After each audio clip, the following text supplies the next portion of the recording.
Passport కూడా సిటిజన్షిప్కు దానికి సంబంధం లేదు, అది ఒక అడ్రస్ డాక్యుమెంట్, ట్రావెల్ డాక్యుమెంట్ మాత్రమే అని కూడా కేంద్రం చెప్పింది. చూసిండా అంటే ఇన్నాళ్ళ నుంచి లేనిది ఇప్పుడు అన్ని కొత్తగా ఎందుకు చేస్తున్నాడు అంటే ఎన్ని రకాలుగా పాస్పోర్ట్లు ఉంటాయో సామాన్యుడికి తెలియదండి పాపం.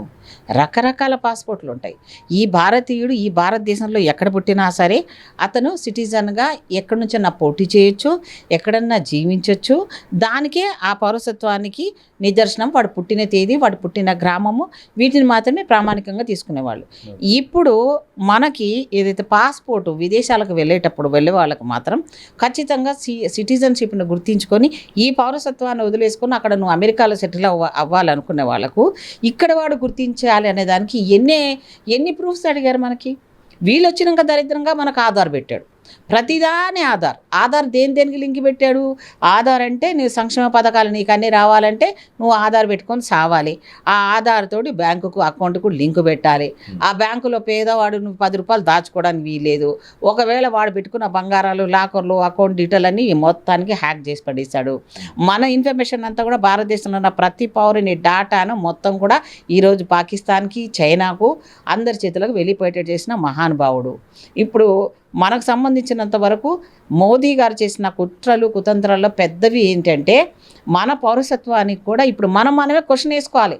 నేను ఇక్కడ పుట్టినా, నా దగ్గర ఉన్న ఈ సర్టిఫికెట్లు కరెక్టేనా కాదా, రేపొద్దున నన్ను సిటిజన్గా ఉంచుతాడో ఉంచడో, నువ్వు 4 ఇల్లు మారావు కాబట్టి నీ సొంత ఇల్లు లేకపోతే నువ్వు చుట్టు కాదంటారేమో, నువ్వు గవర్నమెంట్ కాలేజ్లో గవర్నమెంట్ హాస్పిటల్లో పుట్టావో లేదో, ఇంట్లో పుట్టినవాడు నువ్వు అసలు క్వాలిఫైడే కాదా అంటాడేమో, నీ అయ్య ఎక్కడి నుంచి వచ్చాడో, నీ అమ్మ ఎక్కడి నుంచి వచ్చిందో, లేదు 3 తరాలు 4 తరాలు ఏమైనా లిమిట్ పెడతాడా, లేదా ఒక 10 తరాలు లిమిట్ పెడతాడా, అట్లా అని కూడా ప్రతి ఓడిగా డిఎన్ఏ చేసుకోవాల్సిన పరిస్థితి. అదేదో చేసుకున్నాడు ముందు మోడీని చేసుకోమందాం. మోదీ ఎక్కడి నుంచి వచ్చాడు, వీళ్ళు పార్టీ వాళ్ళు ఎవరైనా ఎక్కడి నుంచి వచ్చారు, వీళ్ళు ఎస్ఐఆర్లో పెట్టుకున్న దాంట్లో ఒక్కొక్కరు లీడర్గా ఉన్న బీజేపీ నాయకులు ఎక్కడెక్కడ ఏ ప్రాంతాల్లో పోయి ఓట్లేసి వచ్చారు. ఇప్పుడు సపోజ్ ఈ మోదీ చేసిన దాంట్లో ఈయన పెద్ద దొంగ కాబట్టి ఏం చేశాడు, ఇక్కడి నుంచి కొంతమందిని ఏ పంజాబ్లోనో జరుగుతుంది అనుకోండి, గుజరాత్లోనో ఎలక్షన్ జరుగుతుంది అనుకోండి, కొంతమందిని అక్కడ ఓటర్ కార్డులని అలాగే వాళ్ళ అడ్రస్ ప్రూఫ్లని, ఇంటి అడ్రస్లని క్రియేట్ చేయించాడు. వీళ్ళు ఆ ఎలక్షన్ ముందే మొత్తం వెళ్ళిపోతారు. ఒక వారం 15 రోజుల ముందు నుంచి అందరు ట్రైన్లలో వెళ్ళిపోతారు. ఎక్కడ వెళ్తున్నామంటే ఓటు మా హక్కు ఉంది అక్కడ అంటారు. సేమ్ పర్సను మన రాహుల్ గాంధీ గారు అది బయట పెట్టడం జరిగింది. మీరు చెక్ చేసుకోండి, ఒకటే ఓటరు ఎన్ని రకాలుగా దాంట్లో ఉన్నాయి, 4 రకాల దగ్గర 4 ప్రాంతాల్లో ఓట్లు వేస్తారని ప్రూవ్ కూడా చేస్తున్నారు. సో ఇవన్నీ చెప్పినా కూడా అన్ని తప్పు, రాహుల్ గాంధీ చెప్పింది తప్పు, ఎవరు ఏం చెప్పినా కూడా ఈ ప్రతిపక్షాలకు పని లేదు. మేము డెవలప్మెంట్ చేస్తున్నాడు మోదీ అనేటోడు దేవుడు, నమో అనుండి మోదీని మొక్కుండ్రి. ఇక మోదీ అనేవాడిని ఎట్లా తయారు చేశారంటే ఇక భూమి నుంచి కాదంట, ఆయనే చెప్పుకున్నాడు, నేనేం చెప్పట్లేదు, ఆయన బయాలజికల్ అంటే అమ్మకు అయ్యకు పుట్టలేదంట, అట్లా పైనుంచి ఊడిపడ్డాడంట. ఆయనకేదో దైవాంశ సంభూతుడంట, ఆయన దేవుడు అంట ఆయన. అంటే ఇంకొక జోకర్ ఏంటంటే ఈయన జోకర్గానే నేను అంటాను, ప్రధానమంత్రి అనడంలో తప్పు అంటారేమో కానీ జోకరే. ఎందుకు చెప్పనా, నేను అనటం లేదు, మీరు సోషల్ మీడియాలో చూడండి, ఒక్కొక్క క్లిప్పింగ్ చేయండి. ఎప్పుడు ఎలక్షన్స్ అయితే అక్కడ నేను ఇక్కడే పుట్టాను, ఈ గంగతో నాకు సంబంధం ఉంది, అక్కడ యమునతో నాకు సంబంధం ఉంది, మా నాన్న పఠాన్ ఉండి, మా అమ్మ ఇది ఉంది, మా అయ్య అది ఉండే, ఇట్లా చెప్పుకుంటూ మొత్తం దేశంలో అంతా కంపు అయిపోయిన ప్రధానమంత్రి ఎవరన్నా ఉన్నారు అంటే మన మోదీ గారే. అంటే ఎక్కడ పుట్టాడో తెలీదు, ఎలా పుట్టాడో తెలీదు, వాళ్ళ నాన్న ఎప్పుడు స్వాతంత్రంలో పుట్టిండా తెలియదు, స్వాతంత్రం అయిపోయినాక పుట్టిండా తెలియదు, ఈయనకి ఎన్ని సంవత్సరాలో తెలియదు, ఈయన ఎంత చదివిండో తెలియదు.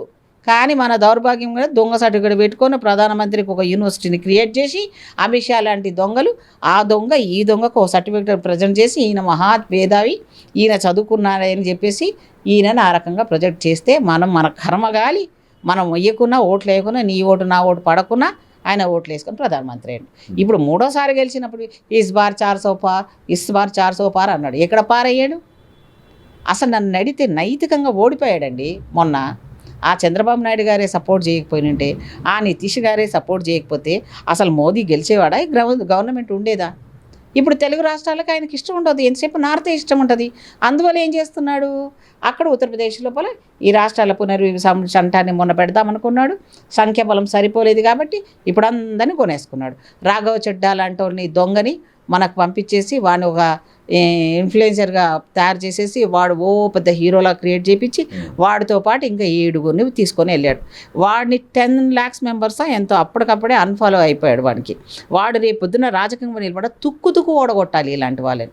అలాగే అసలు ప్రజలు ఏం చేయాలంటే ఎవరైతే పార్టీలో గెలుస్తారో ఆ పార్టీలో ఉండకుండా రిజైన్ చేయకుండా వేరే పార్టీలకు వెళ్ళి మంత్రి పదవులు తీసుకున్న నా పార్టీ నీ పార్టీ ఎవరూ లేదు. ఆ డిఫమేషన్ యాక్ట్ని కానివ్వండి లేకపోతే ఆ చట్టాన్ని ఖచ్చితంగా పాటించాలి. ఎవరైనా సరే పార్లమెంట్లో ఇదొక చట్టాన్ని మళ్ళీ పటిష్టంగా తీసుకొచ్చి ఎవడు ఏ పార్టీలో కలుపుకోవాలన్నా 5 సంవత్సరాలు వాడు ఉండవలసింది. 5 సంవత్సరాల మధ్యలో కనుక వెళ్ళిపోతే వాడు ఖచ్చితంగా వెళ్ళిపోవాలనుకుంటే ఆ పార్టీకి రాజీనామా చేసి గెలిచిన పార్టీకి రాజీనామా చేసి ప్రజలకు క్షమాపణ చెప్పి మళ్ళీ చేరాలన్న పార్టీలో వెళ్ళి టికెట్ తెచ్చుకొని గెలవాలి.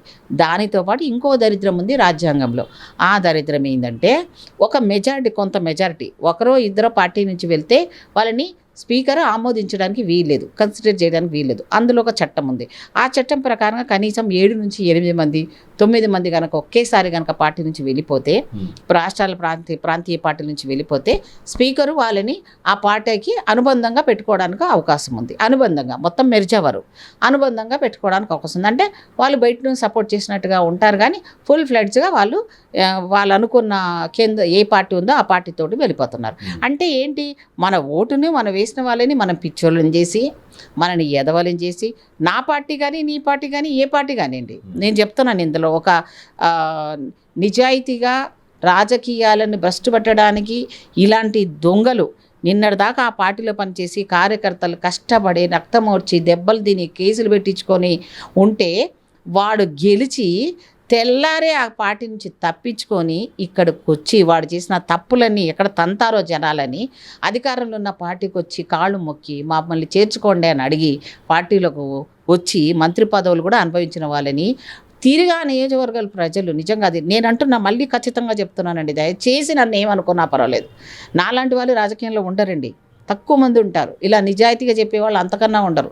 నా పార్టీ గెలవాలన్న స్వార్థం నాలో ఉండాలి, రాజకీయాలంటే స్వార్థం ఉండాలి, కానీ అతిమీరిన స్వార్థాలు కూడా ఉండకూడదు. ఇంత నిస్సిగ్గుగా వెళ్ళిపోయి మళ్ళీ నాకు నిన్నటిదాకా ఆ పార్టీని తిట్టి ఇప్పుడు ఆ పార్టీకి ఓటేయకండి అని చెప్పి మాట్లాడే వాళ్ళని ఆ ప్రజలే తిరిగి రాళ్లతో కొట్టి పంపించాలండి. నిజంగా చెప్తున్నా, అది గనక రాకపోతే మీరు వేసినందుకు మీరు చచ్చిన వాళ్ళ కిందే లెక్క, మీ ఓటు విలువ లేదు. కార్యకర్తలు వాడి మీద ఉన్న కేసులు అలానే ఉంటున్నాయి. వీడు పోయి కండవా కప్పుకుంటే వాడు ఆ ఊర్లో తిరగలేక చావలేక వాడు కష్టపడినానికి వాడికి ప్రతిఫలం రాక వాడికి పోస్టు రాక వాడికి ఇంట్లో ఉన్న డబ్బులన్నీ తీసుకొని కుటుంబాన్ని పెట్టిన వాళ్ళ పరిస్థితి ఏంది?